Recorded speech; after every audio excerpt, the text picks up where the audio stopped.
torcida São Paulino, tudo bem com vocês? E você também que não é São Paulino, sejam todos bem-vindos aí, pessoal, mais um vídeo aí do nosso canal. Vamos trazer algumas notícias, algumas informações aí do São Paulo, né? Já no comecinho do vídeo, peço a todos vocês, se você não é inscrito aqui no nosso canal, assiste de repente os nossos vídeos, mas ainda não se inscreveu aí no nosso canal, então se inscreve, pessoal, no canal, ativa aí o sininho de notificação, deixa aí o seu like, deixa aí também o seu comentário, que sempre ajuda muito a gente aqui no nosso canal, né? Já tô avisando aí que eu não consegui aí, pessoal, fazer aí o vídeo de pré-jogo, de pós-jogo aí, durante a semana, né? O jogo de contra o Coritiba pelo Campeonato Brasileiro, acabei não conseguindo fazer, né? Devido aí a algumas situações, alguns problemas, né? Não consegui aí fazer aí o vídeo. Mas estamos aqui, vamos continuar falando aqui do São Paulo, trazendo notícias, sempre informações.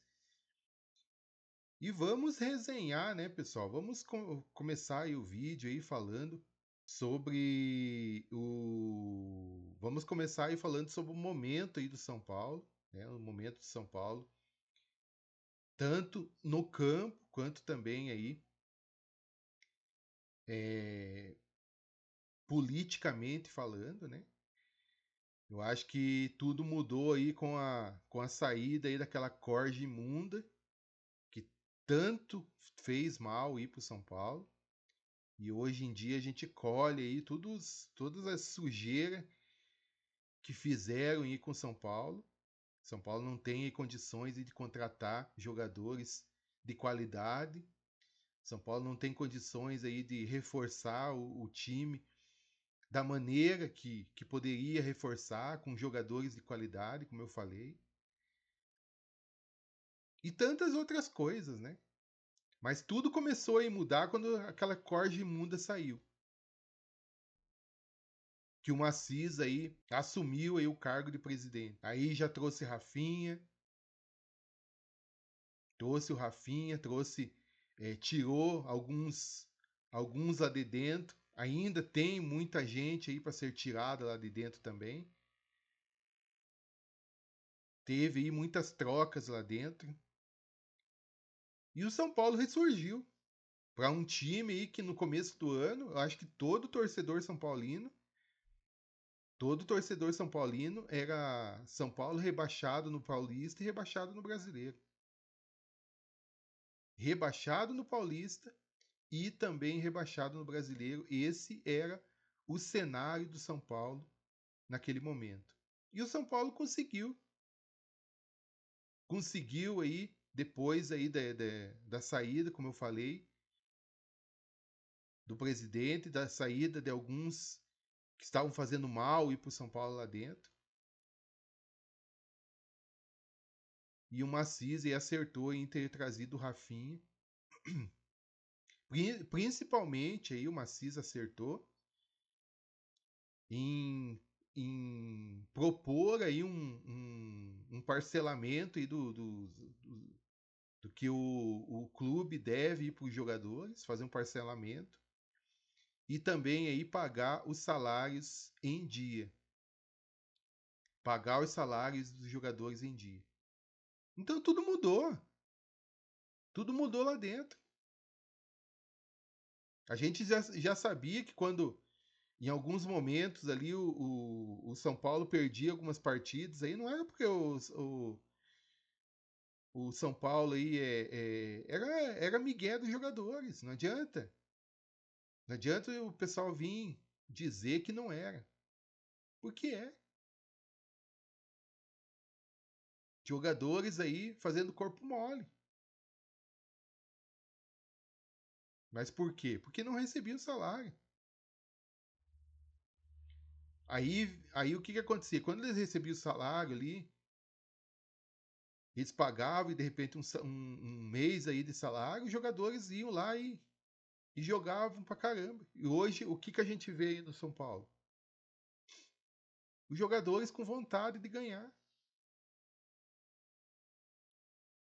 Haja vista aí, 8 jogos aí, São Paulo invicto. 7 vitórias e um empate. E só não ganhou lá do Santos na Vila Belmiro pelo Brasileiro. Porque o juiz lá, o Daronco, não expulsou 2 jogadores aí do Santos lá.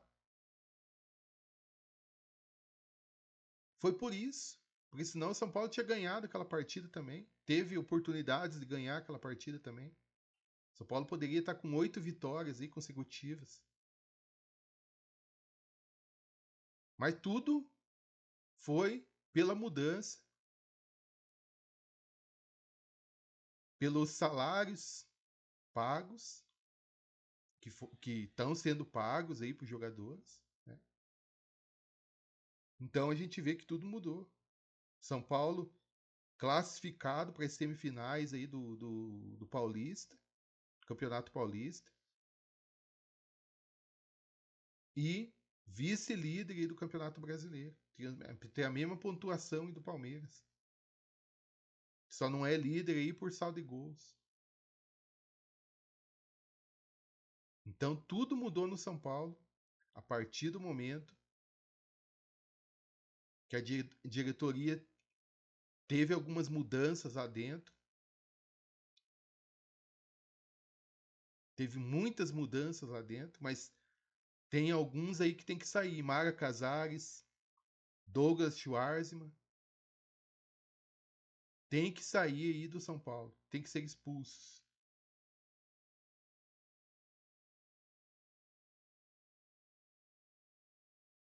O presidente lá do Deliberativo também, o senhor Oten Ares também tem que sair fora. Tem que sair fora do São Paulo também. Então tudo aí foi uma consequência. E o São Paulo conseguiu aí sair de toda essa situação. Eu lembro lá de um vídeo do Cicinho, que o Cicinho falou assim que no jogo contra o Flamengo, na estreia do São Paulo no Brasileiro contra o Flamengo, que ele falou que a partir daquele momento o São Paulo iniciaria ali a crise no Flamengo. Todo mundo deu risada dele. E realmente foi o que aconteceu. Realmente foi o que aconteceu. Né? Hoje o São Paulo, e quem acreditaria que o São Paulo ganharia 3 jogos no Brasileiro e empataria 1? Ninguém.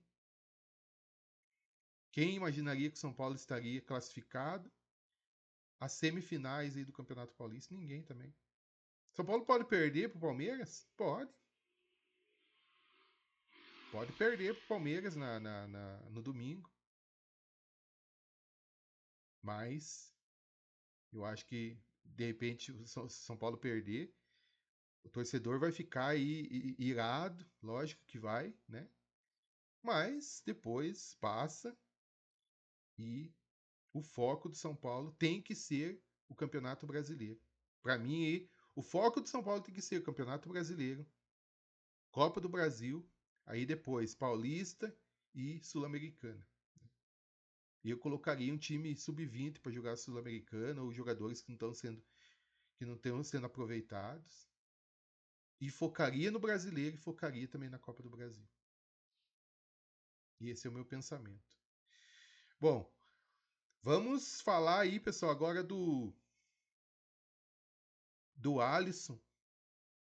É outro jogador aí que para mim aí é outra situação aí que dizem que, segundo informações aí que saiu na imprensa, dizem aí que o Alisson está querendo aí de todas as formas recuperar o futebol dele no São Paulo e ele quer ficar no São Paulo.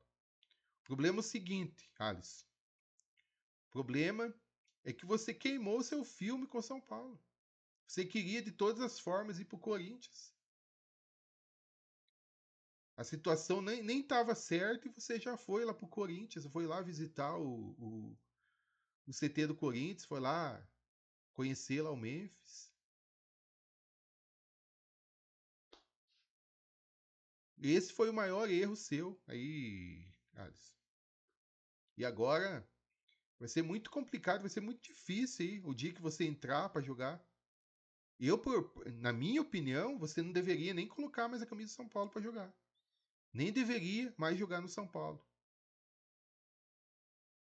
Mas eu tenho certeza aí que com certeza você vai ser reintegrado, mas infelizmente aí a torcida não vai querer você no São Paulo. Eu fico pensando em no Morumbi lotado, você tocando na bola e a torcida te vaiando. Você não vai aguentar. Então, para mim, eu não quero mais na minha opinião, eu não quero mais o Alisson no time. Até porque a gente de volante a gente tá muito bem servido. Temos aí o Bobadilha, temos o Marcos Antônio, temos o Danielzinho, temos o Diógenes, que estreou contra o Curitiba. Temos também aí o Pablo Maia, temos aí o Luan. Temos tantos jogadores aí que, na minha opinião, aí, o Alisson não faz falta nenhuma. O Alisson só jogou na época do Dorival e por algum tempo. Depois que trocou aí o treinador, o Alisson nunca mais se firmou em nada. Então, para mim, aí, a situação do Alisson, para mim, já deu. Para mim, o Alisson, sei lá, o que vão fazer, né? O empresário dele aí, o que vai fazer? Porque e eu acho que não tem mais clima aí dele ficar no São Paulo. Deixa aí a sua opinião sobre o Alisson, pessoal. Deixa aí o que você acha aí do Alisson. Bom, outra situação aí, pessoal, do Arboleda. O Arboleda deu uma declaração aí falando da questão aí do confronto dele, pessoalmente, contra o Palmeiras. Ele falou que gosta muito de jogar esse clássico.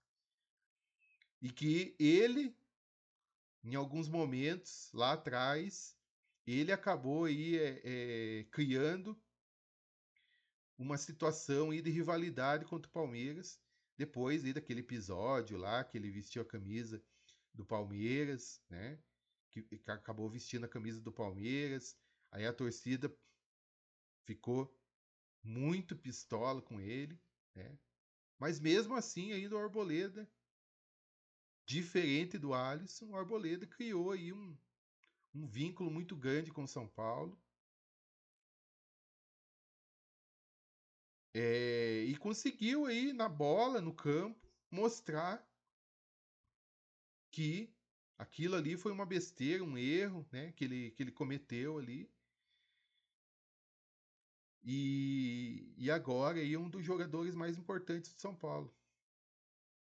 Para mim, ele fez uma boa partida contra o Coritiba, né, substituindo o. Aliás, o São Paulo jogou com 3 zagueiros e ele acabou entrando.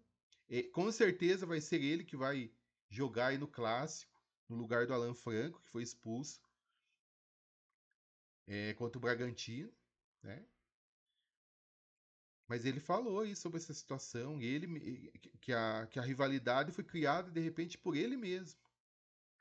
Ele mesmo criou essa rivalidade aí contra o Palmeiras, de ter vestido a camisa do Palmeiras lá, aquele momento que ele errou, feio. A torcida pegou no pé dele, a torcida ficou muito maluca. A torcida ficou pistola com ele. Mas aí depois aí ele recuperou aí a credibilidade com o torcedor, né? Então, mas pra mim aí, pessoal, mesmo assim, tem um monte de gente que não gosta. Eu gosto muito do Arboleda como zagueiro, gosto muito. Eu não gosto da questão extracampo dele aí, não é bom, não. O extracampo dele é podre, né? Sempre envolvido em polêmica o Arboleda. Mas dentro de campo aí, é um zagueiro aí que tem jogado bem, né? Então aí essa é a questão do Arboleda. Bom, no jogo contra o Curitiba, teve aí a vitória do São Paulo, né? Com o Curitiba, através do pênalti, né? E pra mim aí foi pênalti. O cara levantou o braço, quase arrancou a cabeça do Tapia. O goleiro foi imprudente. Foi mais ou menos um lance aí que teve aí, que o Candançan marcou lá pro Palmeiras. Um jogo, se eu não me engano, foi um jogo do Campeonato Paulista do ano passado. Se eu não me engano, foi um jogo do Campeonato Paulista. Onde o. Onde o. Acho que se eu não me engano, foi em cima do Murilo, né? O Rafael saiu com os dois braços para socar a bola e acabou aí. E ele foi na bola e ele tocou na bola primeiro, só que depois aí, na sequência do movimento, acabou atingindo o jogador normal. Mas ele atingiu primeiramente a bola. Naquele lance foi marcado pênalti, injustamente. Agora, esse do Curitiba, não. O cara acertou o rosto do Tapia dentro da área. Então, pênalti tinha que ser marcado, não tinha o que fazer. Mas os caras estão chorando até hoje nas redes sociais. Nas redes sociais do Curitiba, eu vi aí o Mauro César lá, o comentarista da. Se eu não me engano, acho que é da Jovem Pan. O cara lá falando que não foi pênalti, falando um monte de coisa, um monte de asneira. Se fosse pro time dele lá pro Flamengo, eu acho que ele ia falar alguma coisa. Pênalti mesmo foi aquele do Rascaeta lá contra o São Paulo, né? Aquele lá foi pênalti, que todo mundo ficou falando que foi pênalti, que foi pênalti. Pô, então, olha, definitivamente aí é complicado aí, é complicado certas situações aí, né? Principalmente isso, né? Pra mim foi pênalti claro, né? E o Wilton no campo ali não tinha marcado. Depois que foi ver no VAR, né? O VAR chamou, mostrou o lance pra ele, aí sim ele marcou o pênalti lá, mas no campo ele não tinha marcado. Até porque foi um lance rápido também ali, até a gente entende, né? Mas se o VAR não tivesse chamado, né?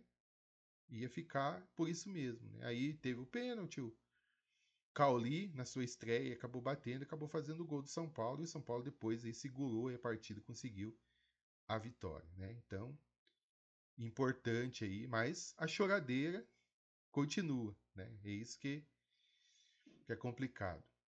Bom, pessoal, outra coisa aí, uma coisa que chamou a atenção também nesse jogo contra o Curitiba aí foi do zagueiro do Curitiba, o Jaci, né? Jogador aí com muita raça, jogador aí, para mim, foi o melhor da partida. Jogou muito bem, né? Jogou muito bem mesmo. E na entrevista, no final do jogo, ele falando lá, né? Da situação da vida dele, que ele perdeu a mãe dele por causa do câncer, né? E, e toda a luta que ele passou na vida dele e tal, né? Que era o sonho da mãe dele, ver ele jogando na Série A. Que toda a entrega que ele tem por todos os times que ele joga, toda a entrega que ele tem, ele falou que deve-se muito à mãe dele, que sempre mostrou para ele que ele tem que ser assim, uma pessoa que se entrega no trabalho, como pessoa, como marido, como filho, né? Então, foi uma coisa aí que chamou muita atenção aí no final do jogo, essa entrevista aí do Jaci. E é um jogador aí que eu acho que ele não inspira mais nada na carreira dele, mas é um jogador aí que para mim aí merecia jogar em um time grande. Por tudo que ele demonstrou aí no jogo do Curitiba contra o São Paulo, né? Fez uma grande partida aí esse jogador do Curitiba. Bom, pessoal, gostou aí desse vídeo? Mais uma vez aí, pessoal, se inscreve no canal, ativa aí o sininho de notificação, deixa aí o seu like, deixa aí também o seu comentário. A gente volta amanhã aí, pessoal, fazendo aí o nosso pré-jogo, aí sim falando de Palmeiras e São Paulo, que acontece aí nesse domingão, pelas semifinais aí do Campeonato Paulista, jogo único, e o São Paulo está a um passo da final do Campeonato Paulista. Gostou desse vídeo? Se inscreve no canal, ativa aí o sininho de notificação, deixa o seu like, deixa aí o seu comentário. Gostaria de agradecer então, pessoal, a todos vocês. Fique com Deus, um grande abraço e vamos São Paulo!